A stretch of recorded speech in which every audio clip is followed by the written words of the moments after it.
Тышкы иштер министрлигинин берген маалыматына ылайык 28 февралдан бери жакынкы чыгыш өлкөлөрүндөгү кырдаалга байланыштуу министрлик Перс булуңундагы кыргызстандыктардын коопсуздугун коргоо максатында бардык иш-чаралар көрүлүүдө. Ушул жылдын 2 мартына карата Перс булуңунда ушу азыркы учурда мамлекеттердин коңшу өлкөлөрдө негизинен Сауд Арабиясы менен жана Бириккен Араб Эмиратында 22 миңге жакын Кыргыз Республиканын жарандары бар.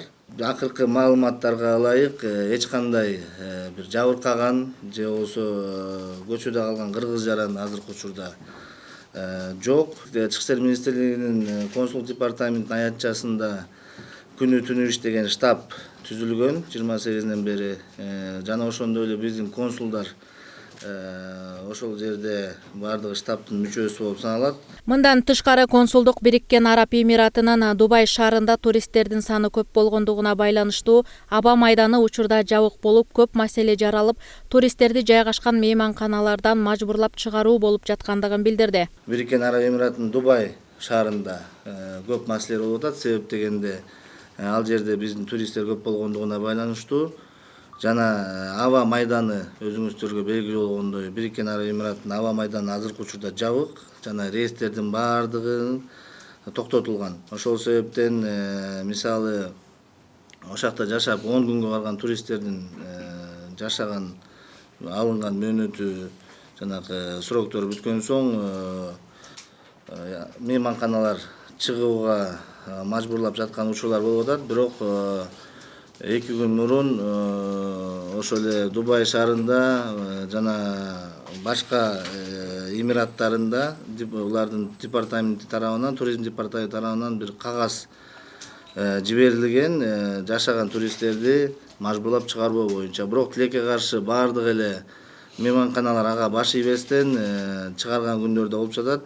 Биздин элчиликтеги жана башкы консулдуктагы биздин консулдар колунан келишинче барып жарандардан сигнал түшкөндө барып ошол жака ошо мейманканалардын ээлери менен мейманкананын администрациясы менен сүйлөшүп кайра жарандарды киргизип аракеттер болуп атат. Кечээ күнү түнү дагы ошондой 3-4 аракет болду. Биздин консулдар ийгиликтүү өзүнүн ишин кылып кайра биздин жарандарды мейманканага киргизишти. Тилекке каршы биздин жарандар албетте сөзсүз көп болгондугуна байланыштуу мүчүлүштүктөр болот экен. Бул эми биздин жарандарыбызга да түшүнүш менен түшүнүп коюулорун бизден дагы суранабыз. Себеп дегенде биздин эми кызматкерлер ал жерде баардыгына түткөнгө аракет кылып атат, күнү түн иштегенге аракет кылып атышат. Бирок ошого карабастан жанакындай мүчүлүштүктөр болуп жатат. Эгерде Израилди айта турган болсок, Израилде бизде где-то бир 100гө жакын кыргыз жараны бар. Бирок алар дагы азыркы учурда эвакуациялоо боюнча эч кандай маселе көтөрүлгөн жок. Ал жерде биздин ардактуу консулубуз бар. Ал ардактуу консулга тапшырма берилген. Учурда мен дагы Казакстандагы консул департамент директору менен байланышып, экөөбүз дагы бир чогуу чаран пландарды жасап жатабыз. Ошол себептен бизде азыр алдыга пландар бар. Эгерде дагы мындан ары курчуй берсе, кандай кылабыз деген уже жол-жоболорду түзүп даярдап койдук. Ошондой эле Катар мамлекетинин жээгиндеги кемеде учурда Кыргызстандын 67 жараны бар. Алардын жашоо мөөнөтү 8 мартка чейин узартылды. Азыркы учурда Бириккен Араб Эмираттарында эс алуу мөөнөттөрү бүтүп, мекенине уча албай жаткан 1000ге жакын туристтер бар. Андан тышкары Жидда жана Медина шаарларында умрага барган кыргыз жарандары да көзөмөлдө турушат. Аталган өлкөлөрдө абал туруктуу.